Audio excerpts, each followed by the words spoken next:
Hello, everyone. This is John Turner-McClelland with Cooper Mack Realty Group.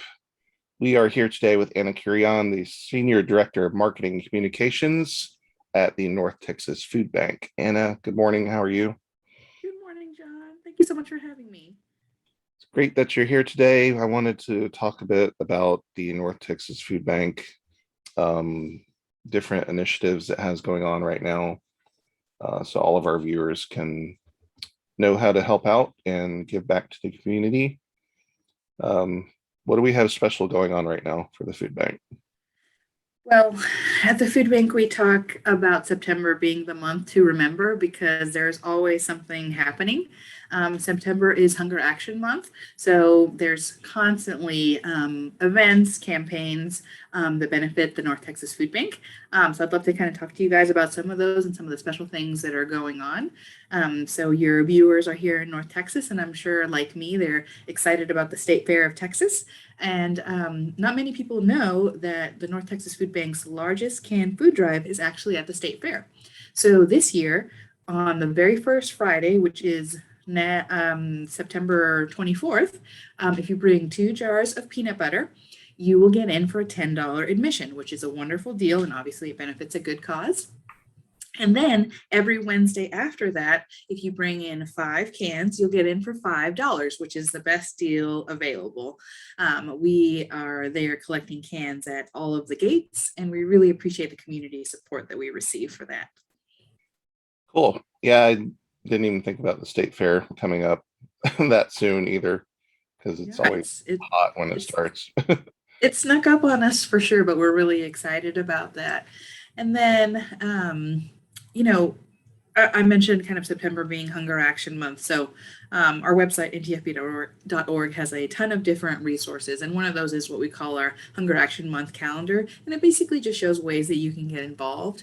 And one of the things that I like to talk about when we say, that community support, and it really is true that it does take a village to do the kind of work that we need to do as an organization. It takes awareness like what you're helping us create here. It takes food donations, like what we'll have at the state fair. It takes monetary donations. And whenever anybody donates, even just $1 to the North Texas Food Bank, they're helping provide access to 3 nutritious meals. So it makes a really big impact, and we're really appreciative. But then the last piece that we kind of talk about as far as getting involved is sharing your voice. And so, what does that mean? It's really either advocating for issues that impact hunger. So let's say that there may be a bill to like increase SNAP benefits, for example. Well, talking to your legislators about why that is helpful. But then also it can even be at the level of just sharing the food bank's posts on social media and reminding people that this is happening at the state fair and it's a great promotion, or doing a give back night at your favorite restaurant. All of those things add up to a big impact in the community. Yes, it does. And I've noticed on your website, excuse me, and the website and a lot of the social media, you make the point that just donating $1 usually translates into $3, at least here in North Texas, and as far as your buying power for food. So that's actually why I created a virtual peanut butter drive just this week to try and help with that through the end of September, which I will put a link for everyone to see so they can donate to my drive. But basically, yeah, money's the best pretty much as far as you guys go, because it stretches the dollar even further. And even beyond that, it gives us the flexibility to purchase what we need at that moment.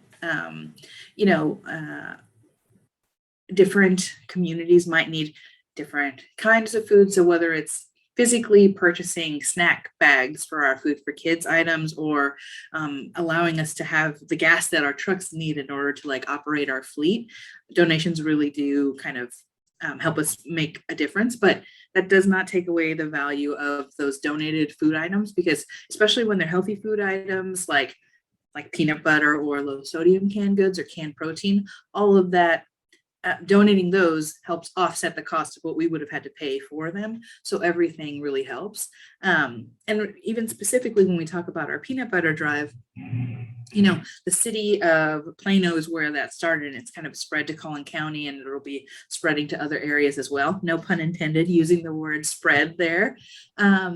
And really what we're looking to do is mobilize the community to help us gather as many actual jars of peanut butter or donations that we could put towards peanut butter, because we provide that and other nut butters to our programs and to the agencies that serve neighbors across North Texas. And so, why peanut butter? It really boils down to it being a shelf-stable and kid-friendly item. It's a big kid pleaser. I know my kids walk around with like a spoon full of peanut butter all the time. So it's definitely something that they enjoy eating. And it's healthy. I mean, it's a fair amount of protein. So we try to include that in our Food for Kids bags, which is a weekend backpack program for chronically hungry kids. And so it really is it's a big crowd pleaser. So we are very thankful for those that help us collect either the physical jars of peanut butter or the funds that we can use to help support those child programs. Right. And for those that are physically wanting to donate peanut butter, obviously they can find a local entity, I guess, or someone collecting peanut butter, but where else should they be able to drop off, just in general?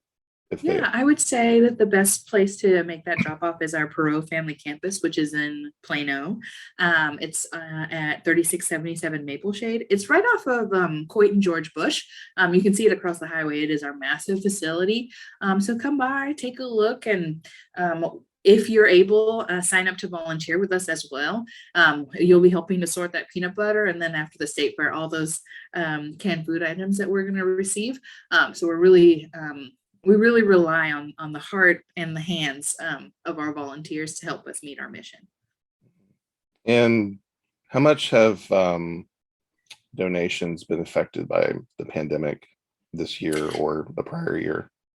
Yeah, I am really proud to live in North Texas, because this is, I would say, I mean, if you look at like national philanthropic data, I think this is one of the most generous communities that we've ever seen. And so the monetary and food donations that have come because of COVID have really been helpful in that they've allowed us, with the last fiscal year, we actually provided access to 125.6 million meals. Previously, we were working to provide 92 million meals by 2025. So the support that we got from COVID allowed us to meet and exceed that goal. But it can't be overstated that we met and exceeded that goal because there was that need in the community. When the pandemic began at that onset, what we saw was like a huge uptick in the amount of people that were new people to our feeding network. So about 40% of those that were coming to our partner agencies or mobile pantry distributions were actually coming to us for the very first time at the start of COVID. So it really was a very different group. And I mean, obviously hunger existed prior to the pandemic. It existed during in a heightened way, and it'll continue to exist even after. And that's what the food bank is here to mitigate is that food insecurity rate. We want to be able to provide healthy food items for neighbors that need it. And we want to support the organizations, our partners, our partner agency, our feeding network, that are not only providing food, but also providing wraparound services that kind of get to those root causes of food insecurity. So as an organization, actually, just a few days ago, we launched a campaign. It's called Nourish North Texas, where we're looking to raise $500 million in food and funds within the next 3 years. And all of that is meant to help support our feeding network and ensure that we have the food and the resources that we need to help our neighbors. Right. Do you know how many, excuse me, how many people you're serving right now? So across North Texas, there is about 800,000 people that are food insecure. And so every day we're providing access to more than 390 to almost 400,000 meals. And so it's kind of crazy to think about where we started as an organization in 1982 to now.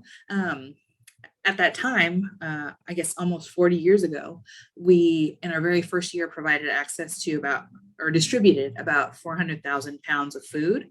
And now, if you look at the food bank, we're moving about 1 to 2 million pounds of food every week. So it's a huge growth. And it just kind of showcases that like the need has changed, and like who we think is quote hungry is very different. We will always serve are people that are unhoused, and organizations that are helping them, but truly the majority of people that are looking to obtain our services are people that have one job, maybe even two, and luckily they do have a roof over their head, but they aren't able to make ends meet because the way that I try to explain it is the what people are earning doesn't necessarily like go with what we have to spend as a society, whether it's rent or, in Texas, you kind of have to, it's very difficult to rely on public transportation in such a like widespread area. So all of these things add up. And so it's kind of easy to understand why it's difficult for people to make ends meet. It's just really expensive to live. Yes.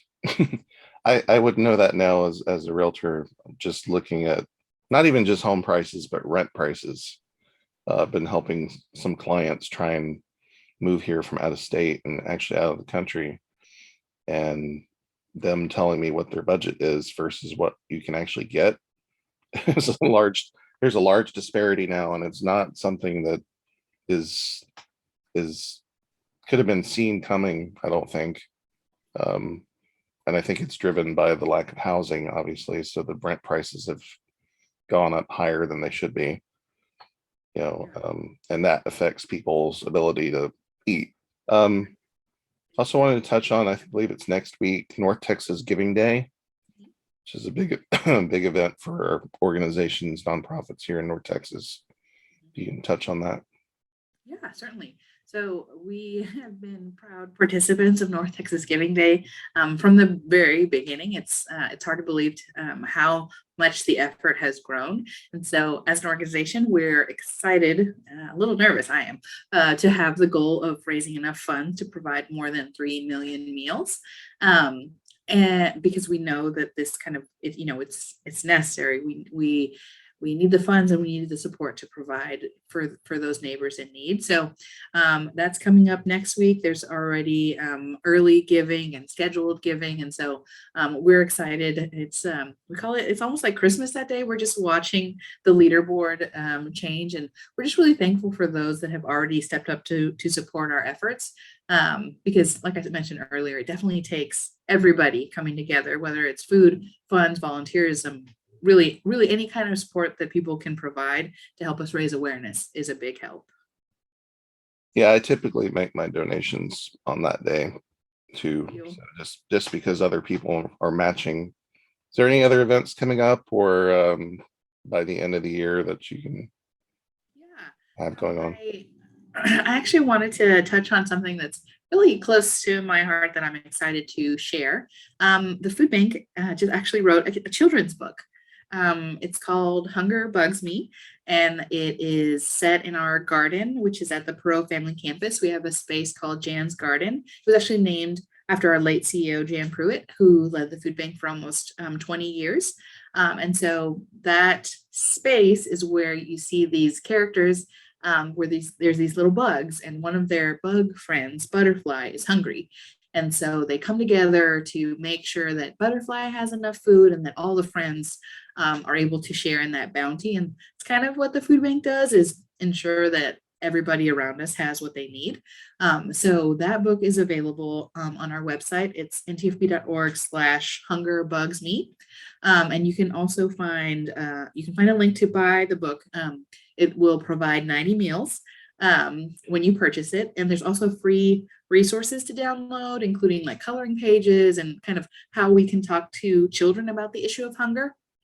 And so we'll be pulling together some sort of launch event, maybe a reading in our garden. So definitely be on the lookout for that. And then starting in January, we'll actually be celebrating our 40th anniversary as an organization. So we'll be commemorating, 40 years of fighting hunger in North Texas. So there's going to be events and announcements at that time. So be sure to follow us on social media. We're on Facebook, Instagram, LinkedIn, and Twitter.